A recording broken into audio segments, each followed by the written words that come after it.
Discharged from the hospital on March 25th and you return to Maui and you continue your care, correct? That's right, sir.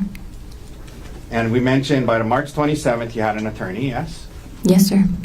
On March 31st, you go to see your primary care doctor on Maui, Dr. Joanna Young, correct? Or Yoon, correct? That sounds right. The date, I'm not certain of, but thereabouts, for sure. She was your primary care doctor, yes? Yes, for You had sure. a doctor-patient relationship with her from before this incident, correct? Yes, sir. She examines you, discusses your symptoms, and during that visit, correct? Yes, sir. Notice how the timeline is being meticulously pinned down here. In cases like this, every doctor visit and email can become critical evidence, especially when it involves something as serious as a traumatic brain injury claim.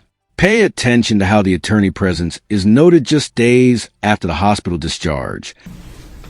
She comes up with well, could you actually access your, that was with Kaiser, correct? Yes, sir. Could you access your Kaiser records at the time online? I'm sure I could, yes, sir.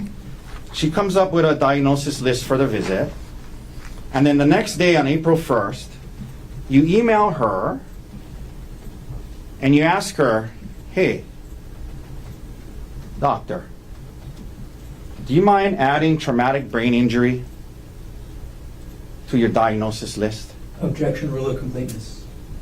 Sustained. I'm going to get to the second part of it. We'll read the exact email. Isn't it true you emailed Dr. Yoon? Hi, Dr. Yoon, on April 1st, 10 a.m., 10:03 a.m. Would you mind adding either traumatic brain injury or concussion to the diagnosis notes from my appointment on March 31st? I want to make sure the documentation is consistent between my care at Queens and back on Maui. Do you remember emailing that to your primary care physician on April 1st, about a week after this incident? Yes, sir. She had not included that on her diagnosis list after your visit, correct? Traumatic brain injury or concussion, correct? Correct. That's the I'm purpose of sorry, the I email. apologize. She had not added traumatic brain injury to her diagnosis list, correct? For her notes for the 31st, that's correct. You had an attorney by March 27th, correct? Yes, sir. April 1st, you emailing your doctor saying, can you please add traumatic brain injury to my diagnosis, correct? Objection, rule of completeness. Cross. Sustained. Partially what you emailed your doctor was, can you add traumatic brain injury to my diagnosis? Yes? Objection. Sustained. Okay, I'll read the whole email again. You said to your doctor, would you mind adding either traumatic brain injury or concussion to the diagnosis note from my appointment on March 31st? I want to make sure the documentation is consistent between my care at Queens and back here on Maui. That's what you told her, right? That's what you emailed her, right? Yes, sir. Are you aware that nowhere in your Queens records does it ever say traumatic brain injury? Are you aware of that? I'm not aware. Sure. Did you review your Queens records before you emailed that to Dr. Yoon? Here's where the plot thickens. The question of whether they reviewed the hospital records before emailing the doctor can drastically affect credibility. Viewers, what would you do if you realized key medical notes didn't match your own understanding? Comment below. When I met with Dr. Yoon on the Ma'am, 31st, my question is, did you review your Queens records from your stay at Queens before you emailed Dr. Yoon on April 1st saying you want to make sure the documentation is consistent between my care at Queens and back here on Maui? Did you review your records at Queens before you sent that email? I don't recall, sir.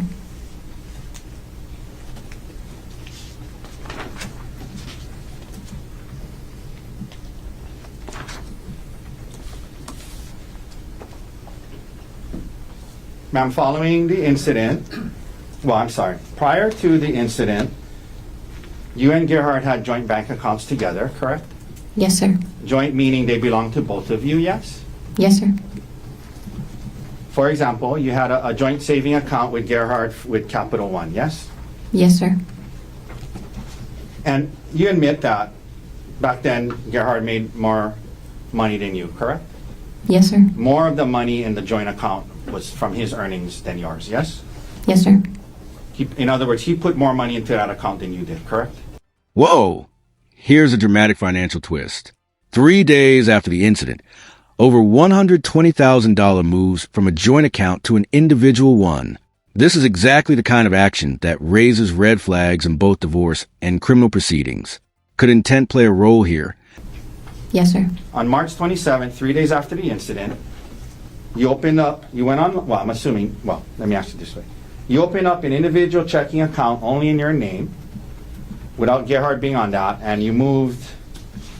Here's a critical legal note. Moving joint funds without consent can be scrutinized as potential fraud or financial misconduct, especially if a divorce is imminent. Attorneys and viewers alike. Always consider timing and documentation when large sums are involved. $123,515.38 from the joint account that belonged to both of you, and you moved that money into your individual account, correct? I moved a large amount of money. The exact dollars I'm not sure of, but it is in that ballpark, Yeah, sir. in the ballpark of 120, 130 grand, right? For sure, yes, sir. And you didn't ask Gerhard's permission to do that, did you? That's correct, I did not. Now, you didn't take half of it and leave half of it for him, did you? No, sir. Okay. Is that something you did online, Yes, sir.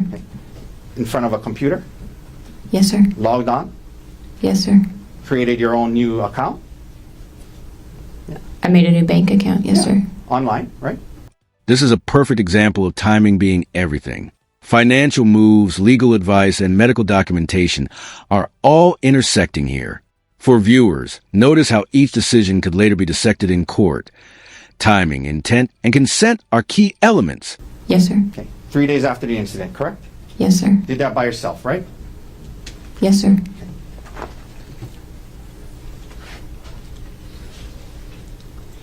On March 27th, when you did move that money, you had not yet filed for divorce. Is that right? That's correct. You were planning to do so, correct? Yes, sir. And you were aware, weren't you, when you did this? To sum up this financial subplot, 3 days post-incident, a large sum moves, supposedly to repay family loans. For viewers keeping score, notice the timing versus legal filings versus medical documentation. It's like watching a chess game unfold in real time. Every move matters. Move the money. That once you filed for divorce, there would be a automatic restraining order that prevented you from moving money like that. I was not aware of that at this time. So you moved the money without his permission before filing for divorce, and you talked to your attorney about that as well, correct? I talked to my attorney about whether or not I was allowed to move money from a joint bank account. Okay. Yes, sir. Now, and he told you you can as long as you don't file for divorce yet, right? He did not say that, sir.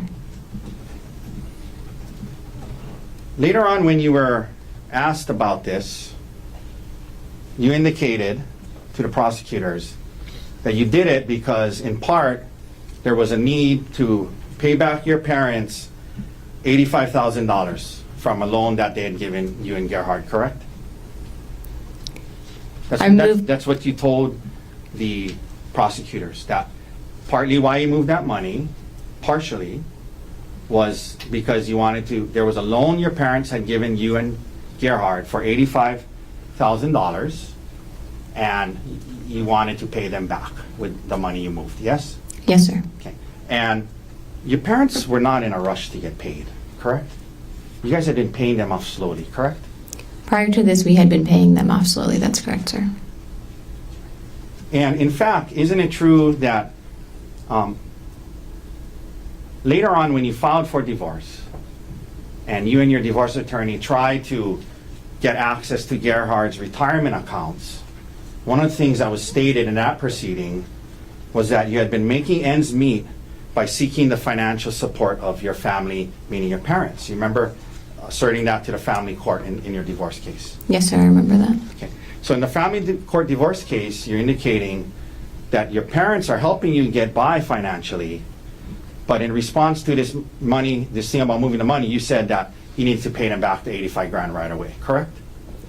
At the time when I paid them back, I did not know that they were going to be in a financial position to help me in the way they are now. Did they say to you, when you told them, hey, here's the 85 grand, did they say to you, hold on to it, use it, you're gonna need help? No, sir. And by the way, this online banking that you did on the 27th of March, online, created your new account, moved the money. On the 27th of March, I guess that was 4 days before you asked your primary care doctor to add traumatic brain injury to your diagnosis, correct? Objection, rule of completeness. Sustained. At the time you moved the money, on March 27th, that was 4 days before, sat down at a computer, logged onto it, opened up your online banking, created a new account, moved the money from the joint to that one, new one. That was 4 days before you emailed your primary care doctor asking her to add traumatic brain injury and concussion to your diagnosis list, correct? I'm not sure of the exact date of the bank account, but yes, in general, that's correct.